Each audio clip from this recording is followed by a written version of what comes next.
Hi everybody, this is Alice, Bejeweled Hedgehog. I was feeling very grumpy and wasn't going to do a vlog. Um, but I decided, why not? Update on my car shopping. Went car shopping with my brother-in-law this evening and had good experiences actually and some very annoying experiences.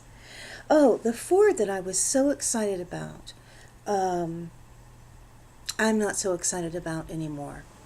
Um, I guess it's just so funny how different people react in different situations. I went to, first of all, my brother-in-law and I are both looking to get new cars. He's had his Camry for 20 years and it's all worn out and he wants to get another car, either another Camry or a Camry equivalent. Um, my sister still has her Subaru Impreza from about 15 years ago, and she loves it. And I am replacing a VW New Beetle, well, new-ish, considering I got it in 1999, that I am was less than thrilled with. So anyway, the first dealership we went to was Toyota. That was like if it was, I would give it more than 5 stars. You know, you tend to say, oh, 5 stars. Actually, let's do a scale of 1 to 10. On a scale of 1 to 10, the dealership was an 11. Now, all we were doing tonight was test driving. None of the negotiating or anything like that. And we just walked in and said, hi, I want to drive a Corolla. He wants to test drive a Camry. And the salesman was really straightforward. He's like, sure, let me get your license plates, blah, blah, blah. Asked us if we had any questions, and we basically said no. I mean, my brother-in-law explained that he already had one, and I explained that I was impressed with his, and I was looking at the Corolla. So I test drove the Corolla, he test drove the Camry. The sales guy did not even come with us. It was wonderful. My brother-in-law rode with me when I did my test drive, and I rode with him when he did his. But there was no pressure. There was no sales guy in there, not yammering away, pushing anything. We just drove the cars. We talked about the cars. We talked about the ride. I personally loved the Corolla. I was kind of interested in a hatchback, but the Corolla is great too, and we went back in.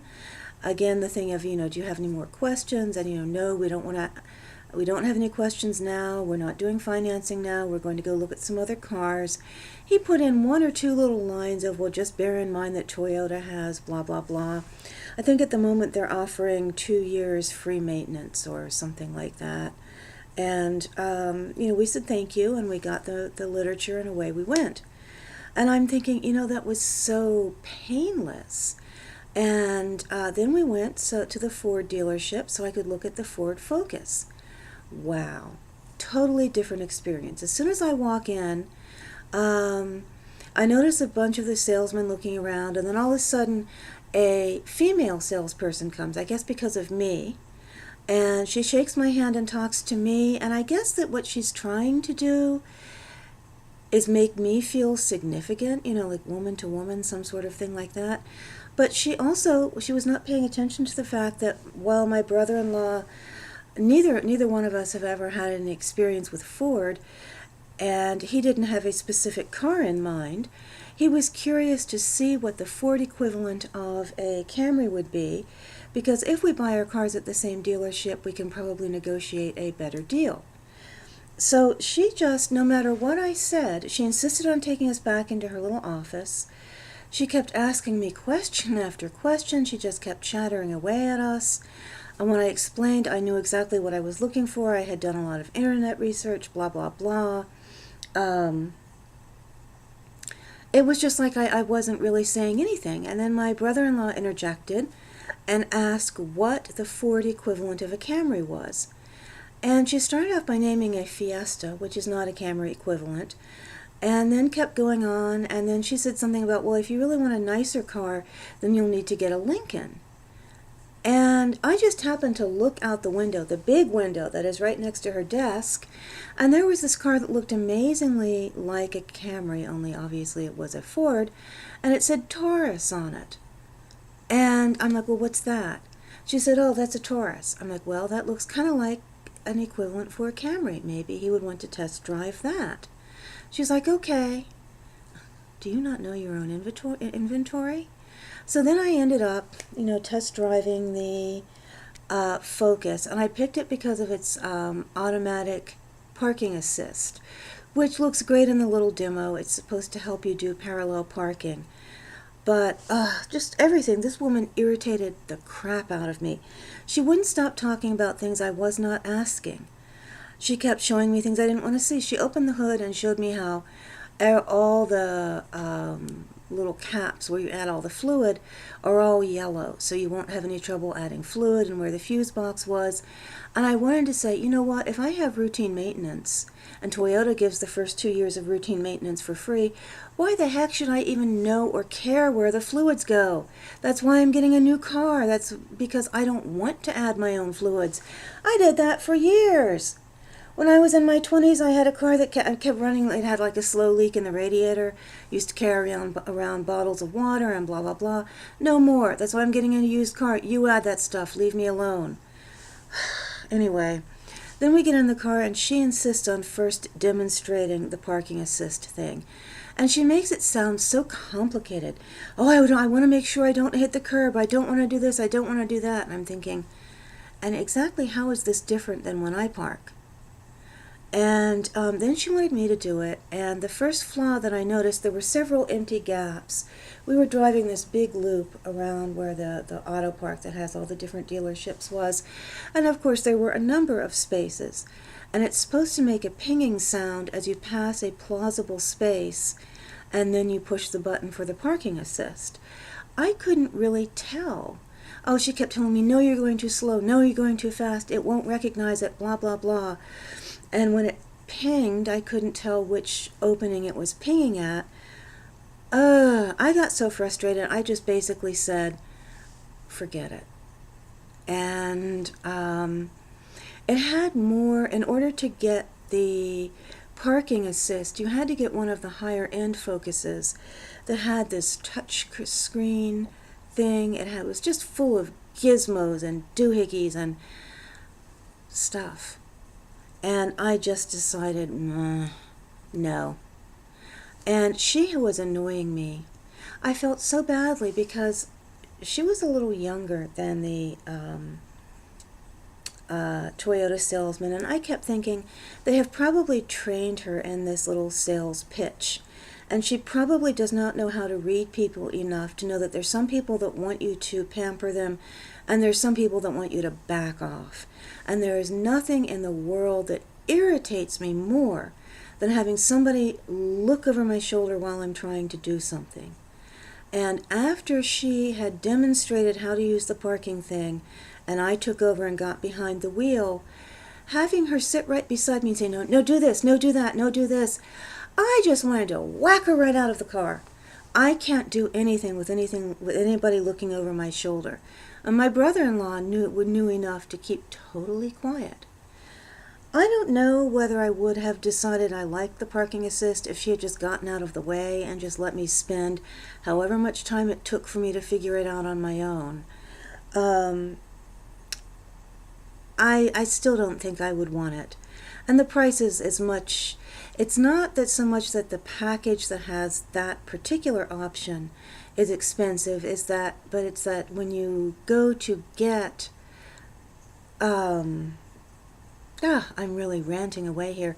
In order to have that option made available, you have to get a higher end Focus, and that makes it much more expensive than the Corolla and the Impreza that I looked at. Went to the Subaru dealership after deciding, of course, I wanted nothing more to do with the Ford. And it was the same low-key, oh, sure, do you have any questions? Like, no, we did a lot of internet research. Okay. Now, this salesperson did ride in the back seat, but he did not pester us. He just, offered advice occasionally, and very low-key, very even keel. marvelous sales experience. And got information, have all the information we need, have all the test driving information we need. Wonderful. Why can't people get it through their heads that not everybody wants to be bothered?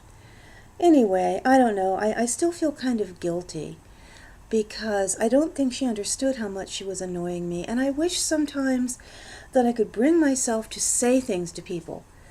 I mean, after the fact, while I'm sitting here in my living room just staring at a camera, it's easy for me to say, it's really difficult for me to do anything with you here beside me. I would really prefer to do this by myself, or just myself and my brother-in-law. But of course I couldn't say it to her. I was just getting frustrated and angry, and I didn't want to hurt her feelings and blah, blah, blah. That was a bust. There are times when I just get really annoyed with myself. Buh. Anyhow, we don't have time to do anything tomorrow, but Friday, late afternoon, we're going to look at Honda and then Hyundai, and then that should pretty much wrap it up. Hopefully, by sometime next week, I will be driving a new car. Ugh. Unless I end up pushing a car salesman, an annoying car salesman, out of the car while I'm test driving it. Anyway, enough about that. My book club book came. 5 People You Meet in Heaven. It looks like it's really short but sweet. I'm in the mood to just go ahead and start it tonight. And then I want to do a quick review of some of the library books that I have shown you that I checked out and that I've read, because they're getting ready to be returned. This one I just showed you really quickly, Iris Johansson. She writes some mystery thrillers. They are reasonably good. They're not my favorites, but a theme that was always going through her books is the fact that her daughter Bonnie disappeared and was never found. And yes, she does seem to, see the spirit of her daughter or talk to the spirit of her daughter, but it's never fully made it clear in the books whether in doing that she's really just missing her or whether there's an actual spirit there. And this is the book that's supposed to explain what actually happened to her daughter. So out of curiosity, I decided to read it. And honestly, I would call this I hate to give bad reviews, but a waste of time. It just wasn't that interesting. And yes, her daughter is dead, really and truly dead. And it talks about who kills her, but I don't know, the book just was not that engaging. And now I know, but So I would not, unless you're a diehard fan of the author, I just really would not bother. Let's see. On a better note, The Glass Demon, and the author is Helen Grant, and it says by the author of The Vanishing of Katharina Linden.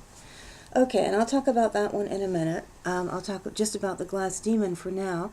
It's a mystery. It is told from the perspective of a teenage girl. This is actually not a young adult book. I'm not quite sure what the technical criteria for something being young adult versus an adult book that happens to be written from a younger person's perspective is. This does not have extreme violence. It does not have, a lot of sexual situations. In fact, it has virtually none. The language is not particularly extreme. It is just a very, very good mystery. It's a very good and engaging and intriguing mystery. I loved it. Absolutely loved it. I would consider recommending it, when we have another run of books on the book club. It moves pretty quickly. It has a fascinating background. It's set in a very small town in Germany. The girl's father is a professor of medieval art, and he's in search of a stained glass window that supposedly may have been lost, may still exist, and there's all sorts of myths and legends that have built up around it, which is where the title The Glass Demon comes from. And it's really, really very good. You know, it has all this folklore and mythology, and it's a little bit spooky and scary, but it wraps up with a very good mystery ending. So I really loved it, and I liked it so much that I went ahead and downloaded The Vanishing of Katharina Linden as an audiobook and listened to that for about half an hour, and I'm really enjoying that. So this is a highly recommend book. And this other one is also a highly recommend. This is called Among Others. Author is Joe Walton. And just by chance, I seem to be reading a lot of books that are written from the perspective of a teenager. I did not specifically set out to do this. I just happened to run across that particular type of book. This also is not considered young adult. And I don't know how they make the judgment as to what is and what isn't. This is written from the perspective also of a teenager. I believe she's 15. And it's in a series of journal entries. And it's absolutely wonderful.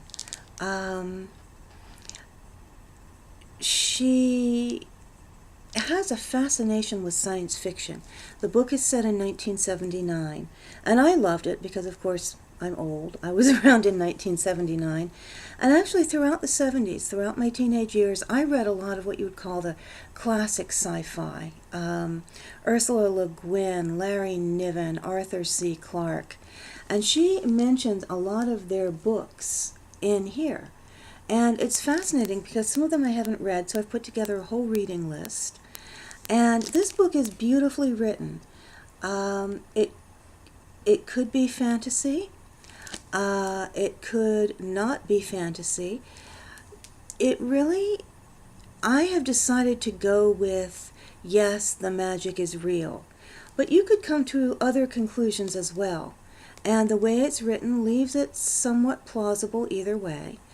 It is not like an action adventure with swords and sorcery. It is about this young girl who her father left her when she was very young. Her sister died. She ran away from her mother and was placed with her father. And she finds out that she has a great deal in common with her father. They both really love science fiction. But she is put in a boarding school, and all her adapting to the boarding school and making friends there. And there are her observations of fairies, and there is her practice of magic, but it's very, very well written. So is it her imagination? Is she, is she completely balanced mentally? It's just very, very interesting. So I loved it. This is definitely a highly recommend. Anyway, sorry if I'm kind of rambling and disjointed, but I am rambling and disjointed right now. Thank you everyone who commented on my most recent, oh my goodness, my hair. It was actually pulled back nicely today, but it just started bothering me, and I finally took the hair clip out. And if I want to, I have to get a haircut. I mean, there's just not much. I'm at the point now where I have to wear it in hair clips or else it looks funny. So, it's just going to look funny right now because I'm tired. Anyhow, our reading for the book club starts on Monday. People can post opinions on the Facebook page. They can make video responses. I'll probably make video responses. If people have suggestions, what they want to do, let me know. Put it on the page, whatever you want. Okay, that wraps it up for me. I swear one of these days I am going to put out a coherent vlog. Let's see. Yeah, goals in life, coherent vlog, coherent life. That's a big one. That's a good one. Coherent vlog, coherent life. Respond to everybody's comments, catch up on everybody's videos. relax, go to bed, ha ha ha. Anyway, everybody have a great night, and I hope to get caught up with everyone soon. Bye.